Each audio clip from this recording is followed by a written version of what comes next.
तो हेलो जी, कैसे हो सारे। My name is Nishan and welcome to coding sync. तो बेसिकली इस प्लेलिस्ट की ये 4th वीडियो है और इस 4th वीडियो में हम देखने वाले हैं कि बेसिकली फ्रंट एंड क्या होता है, बैक एंड क्या होता है, सर्वर साइड या फिर क्लाइंट साइड स्क्रिप्टिंग लैंग्वेज या फिर रिस्पॉन्सिव वेब डिजाइनिंग क्या होती है। तो आइए स्टार्ट करते हैं। सबसे पहले बात कर लेते हैं फ्रंट एंड की। ठीक है, फ्रंट एंड क्या होता है कि जो वेबसाइट, ठीक है, वेबसाइट का पहला इंटरेक्शन होता है यूजर के साथ, उसी चीज को हम कहते हैं फ्रंट एंड। क्या कहते हैं? Front end. थोड़ा सा समझाता हूँ, पहले ब्लैक सा वो ले लेते हैं। ठीक है, अब जैसे मान लो कि ये हमारे पास एक वेबसाइट है, ठीक है, और हमारे पास एक यूजर आ गया, ये हमारा है एक यूजर। ठीक है, ये यूजर अपने फोन में जैसे ही इस वेबसाइट को ओपन कर लेता है तो बेसिकली उसको कुछ कुछ चीजें दिखने लग जाती हैं। ठीक है, कि जैसे मान लो कि यहाँ पे नेविगेशन बार है ना, यहाँ पे एक साइड बार है, यहाँ पर कुछ आर्टिकल सेक्शन वगैरह है, ठीक है, इमेजेस वगैरह हैं, वीडियो वगैरह हैं, टेक्स्ट उड़ते उड़ते आ रहा है, एनिमेशन हो रही है, ट्रांजिशन हो रही है। ठीक है, तो बेसिकली जब भी ये यूजर पहली बार इस वेबसाइट को ओपन करता है, ठीक है, तो इस वेबसाइट पे जो इंटरेक्शन होता है यूजर का, उसी चीज को हम कहते हैं फ्रंट एंड। क्या बोलते हैं? Front end. बेसिकली वो सारी की सारी चीजें जो आपको वेबसाइट खोलते के टाइम ही, फर्स्ट टाइम ही आपको दिखती है, उसी चीज को हम क्या कहते हैं? Front end. ठीक है, समझ आ गया? चलो आगे चलते हैं। अब बात कर लेते हैं बैक एंड क्या होता है। बैक एंड में ना कुछ ज्यादा वो नहीं है। ठीक है, बैकएंड में क्या होता है बेसिकली, जैसे मान लो कि वापस से एक वेबसाइट डिजाइन कर लेते हैं। ठीक है, कि ये हो गई हमारी एक वेबसाइट और इसके अंदर हमारे पास एक लॉगिन फॉर्म है। ठीक है, इस लॉगिन फॉर्म के अंदर हमारे पास कुछ नाम, यूजर नेम पूछ रहा है, एंड देन पासवर्ड, एज वगैरह, एंड देन हमारे पास सबमिट और रीसेट के 2 बटन है। ठीक है जी, अब आप इसके अंदर कुछ भी इंफॉर्मेशन फिल करते हो। ठीक है, क्या आपने यहाँ पर फिल कर दिया, यहाँ पर फिल कर दिया, यहाँ पर फिल कर दिया, और आप दबा देते हो इस सबमिट बटन पे, क्लिक कर देते हो। ठीक है, तो जैसे आप इस पे क्लिक करते हो तो ये जितना भी डेटा है, ठीक है, जितना भी डेटा है वो क्या हो जाता है, इस वेबसाइट के सर्वर पे चले जाता है।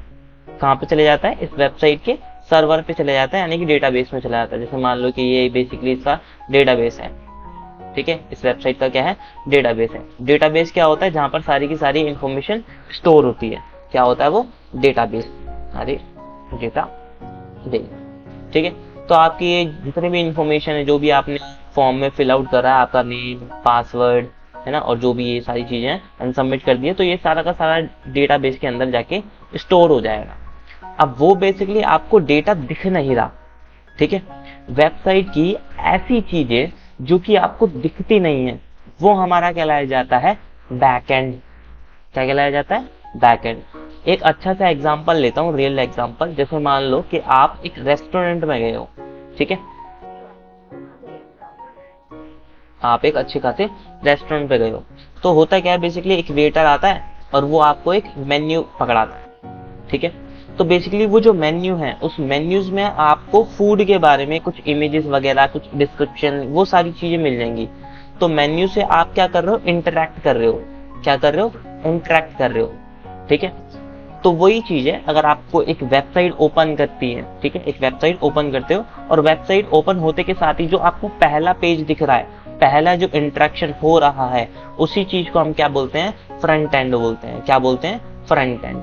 ठीक है, मैं यहाँ पे लिख भी देता हूँ थोड़ा सा, फ्रंट एंड। ठीक है जी, थोड़ा सा और आगे बढ़ जाते हैं। अब जैसे मान लो कि आपने कुछ ऑर्डर दे दिया। ठीक है, वो ऑर्डर देने के बाद वेटर क्या करता है? वेटर जाता है, ठीक है, रेस्टोरेंट के पीछे जहां पर भी उनका किचन होता है, वहां पे जाता है और वो किचन में शेफ को बोल देता है कि ये चीज बनानी है, और वो बनाता रहता है। ठीक है, तो वो चीज आपको नहीं दिखती, है ना। ऐसा थोड़ी ना होता है कि रेस्टोरेंट वाले आपके सामने ही बना रहे हैं, जो भी बना रहे हैं वो तो बैक एंड में चलता रहता है ना, बैक साइड में चलता रहता है, पीछे चलता रहता है, वो आपको नहीं दिखता। ठीक है, तो वो चीज कहलाई जाती है हमारी क्या? Back and. क्या कहलाई जाती है? Back and. कि सारी की सारी वेबसाइट जो कि कुछ डेटा या फिर कुछ भी चीजें ऐसी जो कि पीछे चल रही होती है, आपको नहीं दिखती, यूजर को नहीं दिखती, उस चीज को हम क्या बोलते हैं, बैक एंड। क्या बोलते हैं, बैक एंड। आई होप आपको समझ में आ गया होगा कि फ्रंट एंड क्या होता है एंड बैक एंड क्या होता है। ठीक है जी, जैसे यहाँ पर देख भी सकते हो आप, मैंने यहाँ पर लिख रखा है, this is the part of website that you directly interact with as a user. ठीक है, वेबसाइट से जो आप डायरेक्टली इंटरेक्ट करते हो उसी चीज को हम क्या कहते हैं, फ्रंट एंड। ठीक है, और कभी कभी हम इसे रेफर कर देते हैं क्लाइंट साइड। ठीक है, क्लाइंट साइड क्या होता है ये मैं आगे भी बताऊंगा। ठीक है, और बेसिकली फ्रंट एंड में हमारे पास जो मेजर टेक्नोलॉजीज यूज होती है वो होती है basically HTML, hyper text markup language, CSS जिसकी फुल फॉर्म होती है cascading style sheet, and JS जिसे हम बोलते हैं जावा। तो ये सारी चीजें होती हैं। ठीक है जी, आगे बढ़ते हैं और आगे चलते हैं फिर, चलिए। उसके बाद वही हमारे पास बैक एंड आ गया। बैक एंड में बता रखा है कि ऐसी चीजें जो कि डेटाबेस वगैरह वो एंटर करता है, यूजर को नहीं दिखता। ठीक है जी, यूजर को नहीं दिखता। जैसे हम इसमें मैंने एग्जांपल भी लिख रखा है वो किचन वाला। ठीक है, सारी की सारी रेसिपी वगैरह वो सब किचन में बन रहा होता है, आपको नहीं दिख रहा होता। ठीक है, तो जो चीज आपको नहीं दिख रही होती वेबसाइट की, वो चीज हो जाती है हमारी बैक एंड। जैसे जितने भी हमारे बैक एंड के लॉजिक होते हैं, डेटाबेस होते हैं, ठीक है, यूजर ऑथेंटिकेशन होता है, ठीक है, स्टोरेज वगैरह होते हैं, ये सारी की सारी चीजें हमारी किस में आती है, बैक एंड में आती है। ठीक है, बैक एंड में हमारे पास मेजर टेक्नोलॉजीज आती हैं, जैसे सर्वर साइड स्क्रिप्टिंग लैंग्वेज हो गई, जैसे जावा, पाइथन, PHP, है ना, डेटाबेस आ गया MySQL, ये सारे MongoDB, और APIs आ गई। APIs की फुल फॉर्म याद से देख लेना। ठीक है, एप्लीकेशन प्रोग्रामिंग इंटरफेस। तो ये MCQs के पॉइंट ऑफ व्यू से थोड़ा सा इंपॉर्टेंट हो जाएगा। और मैं तो कहता हूँ यार, हर एक चीज जो उतनी भी फुल फॉर्म या फिर शॉर्ट फॉर्म है उनको याद रख लिया करो, क्योंकि एक एक नंबर के क्वेश्चन आएंगे। ठीक है, MCQs में ये सारी चीजें ज्यादा आती हैं। एंड ऑल्दो हम अलग से कुछ चैप्टर वाइज फुल फॉर्म या फिर वो सारी चीजें निकाल के लाएंगे। ठीक है, हम सारी की सारी MCQs वगैरह कराएंगे, तो कोई टेंशन लेने की बात नहीं है। अभी बस पढ़ाई पे फोकस रखो, वीडियो पे फोकस रखो। चलो आगे बात कर लेते हैं। आगे आता है हमारे पास क्लाइंट साइड। ठीक है, क्लाइंट साइड, इसकी ही बात कर लेते हैं। चलो, तो जैसे मान लो कि आपके पास एक वेबसाइट है और उस वेबसाइट में आपके पास एक फॉर्म है। ठीक है, क्या है, फॉर्म, यूजर फॉर्म, जिसके अंदर हमारे पास क्या आता है, जैसे मान लो नेम आ गया हमारे पास। ठीक है, पासवर्ड आ गया, ईमेल आ गया, एंड जेंडर के लिए आ गया कि मेल है या फिर फीमेल है। एंड देन 2 बटन आ गए सबमिट करने के, एक सबमिट करने के लिए और एक रीसेट करने के लिए। ठीक है जी, चलो होता क्या है वेबसाइट में, आपने देखा भी होगा बहुत बारी कि जैसे मान लो कि आपने यहाँ पर नाम फिल कर दिया। ठीक है, अगर आप बस नाम फिल करते हो और आप सबमिट कर देते हो तो वो सबमिट नहीं होता, एरर दिखाता है। वो बोलता है कि अभी आपने अपना पासवर्ड नहीं डाला या फिर अभी आपने अपनी ईमेल नहीं डाली, जेंडर वेंडर पे भी टिक नहीं लगाया।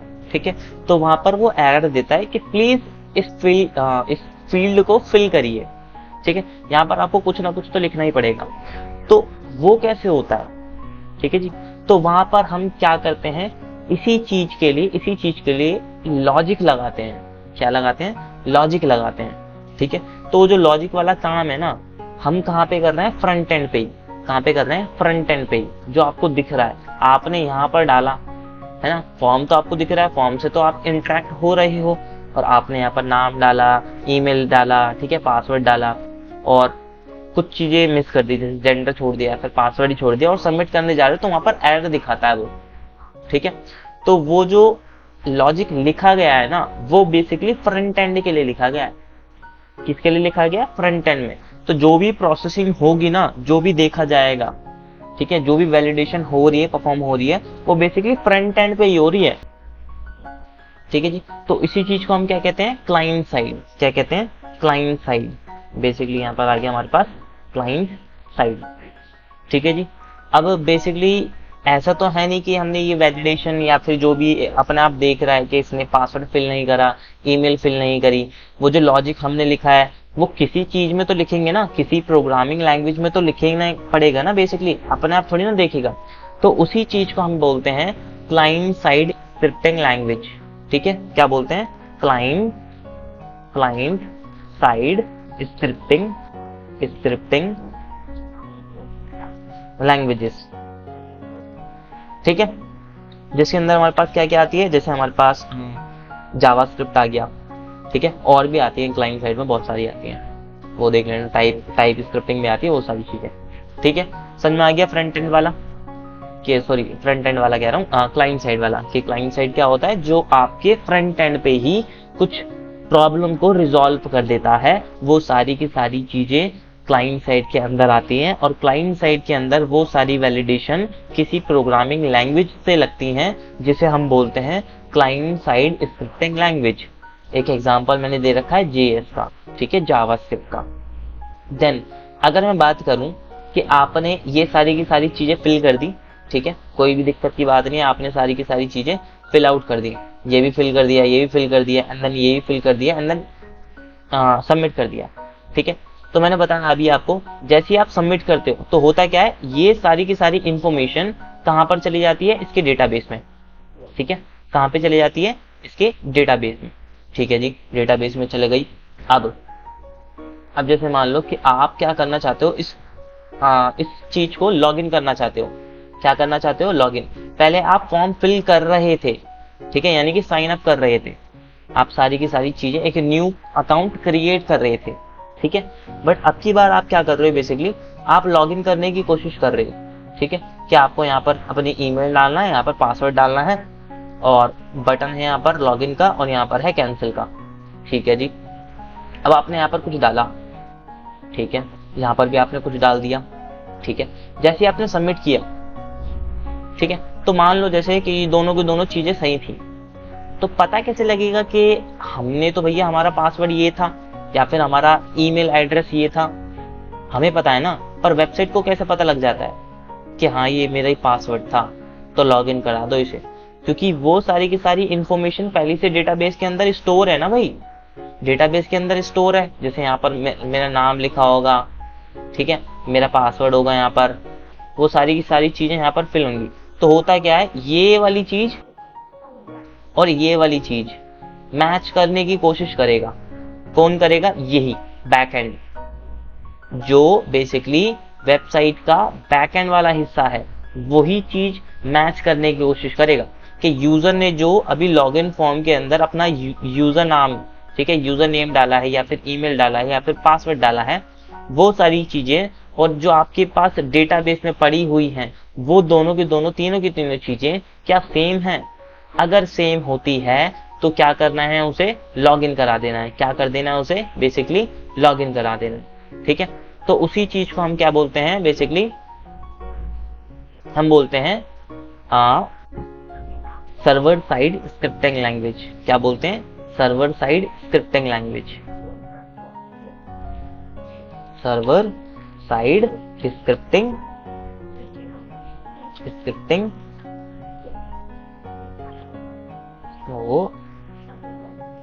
लैंग्वेजेस। ठीक है जी, समझ में आ रहा है? एन खा गया मैं, कोई नहीं, यहाँ पर एन लगा दो। आई होप यार थोड़ा समझ में आ रहा होगा। अब सर्वर साइड स्क्रिप्टिंग लैंग्वेज में हमारे पास जैसे PHP आ गई, ठीक है, पाइथन आ गया, एंड और भी बहुत सारी चीजें हैं, जैसे जावा आ गया। ठीक है, इस बात का ध्यान रखना है यार, बहुत से बच्चे मिस्टेक कर देते हैं। ये जावा और जावा स्क्रिप्ट दोनों अलग अलग प्रोग्रामिंग लैंग्वेजेस है। ठीक है, दोनों सेम नहीं है, पहले बता दूं, जावा स्क्रिप्ट अलग होती है और जावा अलग होती है। ठीक है, जावा स्क्रिप्ट थोड़ी सी आसान होती है, सिंटैक्स वगैरह थोड़ा सा लिखने का तरीका बहुत आसान होता है इसमें, बट जावा में बहुत मुश्किल होता है। ठीक है, थोड़ा सा कॉम्प्लेक्स हो जाती है प्रोग्रामिंग लैंग्वेज। ठीक है जी, समझ में आ गया? आई होप यार थोड़ा समझ में आया होगा। अब जैसे मैंने ये बताया कि ये क्या है, हमारे पास बेसिकली सर्वर साइड है। अब सर्वर साइड में भी कुछ प्रोग्रामिंग लैंग्वेज तो चल रही होंगी ना, तभी तो ये देख रहा है कि यूजर ने ये डाला और डेटाबेस के अंदर ये है, दोनों को मैच करा के देखो, है ना? अगर मैच हो रही है तो लॉगिन करा दो, मैच नहीं हो रही तो इनकरेक्ट पासवर्ड या फिर इनकरेक्ट ईमेल एड्रेस ऐसा एरर शो करा दो।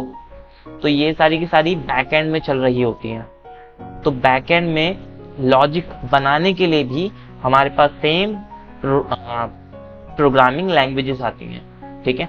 वो प्रोग्रामिंग लैंग्वेजेस को हम बोलते हैं basically server side scripting language. क्या बोलते हैं?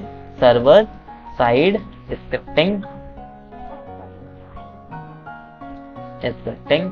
लैंग्वेजेस। अरे यार एन क्यों खा जाता हूँ मैं बार बार, चलो कोई नहीं, ठीक है।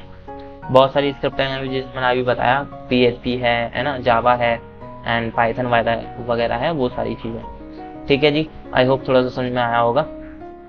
तो मैंने यहाँ पर भी यही सब लिख रखा है कि अरे अच्छा मैंने पेन नहीं लगाया, पेन, ठीक है। क्लाइंट साइड स्क्रिप्टिंग लैंग्वेज क्या होती है? जो कि रन करती हैं यूजर के वेब ब्राउजर में, ठीक है, डायरेक्टली, जो कि फ्रंट एंड में, ठीक है, यहाँ पर लिखा भी है client side script are responsible for interacting and dynamic element for web page, ठीक है। इंटरैक्टिंग वैलिडेशन, जैसे फॉर्म वैलिडेशन एग्जांपल के तौर पे मैंने बताया था, फॉर्म वैलिडेशन कि अगर आपने यूजर नेम डाला ही नहीं है ना, पासवर्ड डाल दी, ईमेल डाल दिया और सबमिट कर देते तो वहाँ पर एरर आता है, ठीक है। तो वो फ्रंट एंड पे ही आता है, ठीक है। तो वो जितना भी लिखा जाता है वो सारा का सारा काउंट आता है इसके अंदर, क्लाइंट साइड के अंदर, ठीक है। आगे चलते हैं। फिर मैंने बताया सर्वर साइड क्या होते हैं बेसिकली, कि जो कि सर्वर साइड पे कुछ लॉजिक रन कर रहे होते हैं, ठीक है, उन्हें हम बोलते हैं server side scripting, server side. और जो हमारे पास बैक एंड में जो सर्वर साइड में जो लैंग्वेजेस चल रही होती हैं उसे हम बोलते हैं सर्वर साइड स्क्रिप्ट, ठीक है। जैसे PHP हो गई, पाइथन हो गई, रूबी ऑन रेल्स हो गई, जावा हो गई ना, जावास्क्रिप्ट हो गई, जावास्क्रिप्ट का फ्रेमवर्क या फिर Node.js बोल लो, वो सारी चीजें, ठीक है जी, समझ में आ गया। चलो आगे चलते हैं। और अगर यार समझ में नहीं आ रहा ना तो प्लीज यार कुछ कमेंट वगैरह कर दिया करो, ताकि हमें पता लग जाए कि आपने कितना सीखा है कितना नहीं सीखा, हमें इम्प्रूवमेंट करने की जरूरत है और कहाँ करने की जरूरत है, ठीक है जी। बाकी ऐसे वीडियोस लाते नहीं हम। चलो उसके बाद आता है हमारे पास रिस्पॉन्सिव वेब डिजाइन, ठीक है। वैसे क्या बहुत आसान है, जल्दी समझ में आ जाएगा। चलो जैसे मान लो कि आपने एक वेबसाइट बनाई, ठीक है। अब ये वेबसाइट आपने बनाई थी अपने डेस्कटॉप पे, किस पे बनाई थी? अपने एक डेस्कटॉप पे, जिसका साइज ये था, ठीक है। अब वेबसाइट तो आपने इसके हिसाब से बनाई है। अगर मैं वही वेबसाइट अगर मैं फोन में देखूं, फोन की स्क्रीन तो मेरे पास छोटी है, डेस्कटॉप तो बहुत बड़ा है, ठीक है। फोन की स्क्रीन छोटी है तो पूरी की पूरी वेबसाइट तो यहाँ पर आएगी नहीं, है ना, आधी आएगी या फिर आधी से भी बहुत कम आएगी। और अगर मैं बात करूं लैपटॉप की या फिर टैबलेट की, ठीक है, जैसे मान लेते हैं कि हमारे पास एक, थोड़ा सा ऐसा होता है ना, ये हो गया हमारे पास टैबलेट। अब टैबलेट में क्या है बेसिकली, यहाँ पर देखो इसकी विड्थ तो थोड़ी बहुत सेम थी है ना, बट हाइट के मामले में तो मार खा गया ना, हाइट में इतनी बड़ी है ये हमारा डेस्कटॉप, बट ये तो इतना छोटा सा है, तो वेबसाइट फिर से पूरी नहीं दिखने वाली, ठीक है जी। अगर मैं लैपटॉप की बात करूं तो लैपटॉप में भी वही दिक्कत आएगी, थोड़ा सी बड़ा बना लेते हैं इसे, थोड़ा सा छोटा, ठीक है, कि डेस्कटॉप पे तो बहुत बड़ा सा दिख रहा था हमें, बट लैपटॉप में कुछ कुछ हिस्सा दिखेगा, कुछ कुछ हिस्सा नहीं दिखेगा, ठीक है जी। अभी ये तो बहुत गड़बड़ की बात है। तो इसी चीज के लिए हमारे पास एक अप्रोच आती है, एक टेक्निक आती है, जिसे हम बोलते हैं रिस्पॉन्सिव वेब डिजाइन। क्या बोलते हैं? Responsive web design. ये अप्रोच क्या कहती है कि अगर आप कोई सी भी वेबसाइट बना रहे हो, क्या कोई सी भी वेबसाइट बना रहे हो, तो उस वेबसाइट का लेआउट यानी कि डिजाइन ऐसा बनाओ ताकि वो हर एक डिवाइस पे अपने आप ऑटोमेटिक फिट बैठ जाए, ठीक है। ऐसा ना हो कि डेस्कटॉप पे बड़ी दिख रही थी, ठीक है, फुल साइज में दिख रही थी, जैसे ही हमने फोन पे लाए तो आधी कट रही है, नहीं, फोन के हिसाब से अपने आप एडजस्ट हो जाएगी, पूरी की पूरी एडजस्ट हो जाएगी, ठीक है। लैपटॉप के हिसाब से अपने आप एडजस्ट हो जाएगी, टैबलेट के हिसाब से हर एक किसी स्क्रीन पे वो चल जाएगी, कोई भी कटने वटने वाला सीन नहीं रहेगा। तो इसी अप्रोच को, ठीक है, कौन सा अप्रोच को? इसी अप्रोच को, ताकि हम एक वेबसाइट को हर एक अलग अलग डिवाइस की साइज पे चला सकें, कुछ भी वेबसाइट कटे पीटे ना, पूरी की पूरी फुल वेबसाइट दिखे, उसी अप्रोच को, उसी टेक्निक को हम बोलते हैं रिस्पॉन्सिव वेब डिजाइन। क्या बोलते हैं? Responsive web design. ठीक है जी, जैसे यहाँ पर देखो रिस्पॉन्सिव वेब डिजाइन, जिसे हम शॉर्ट फॉर्म में RWD कहते हैं, ये क्या है? एक अप्रोच है वेब डिजाइन का, जो कि हम एम करते हैं कि हमारे वेबसाइट ऐसे पेजेस ऐसे क्रिएट हों ताकि वो हर एक स्क्रीन साइज पे, अलग अलग डिवाइस पे चल सके। ठीक है, जैसे यहाँ पर देखो डेस्कटॉप हो गया, स्मार्टफोन हो गया, टैबलेट्स हो गया, वो सारी चीजें। ठीक है जी, आई होप समझ में आया होगा।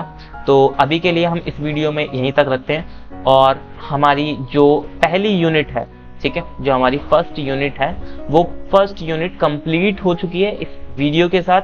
आगे हम जो भी वीडियोस डालेंगे वो सेकंड यूनिट की होगी।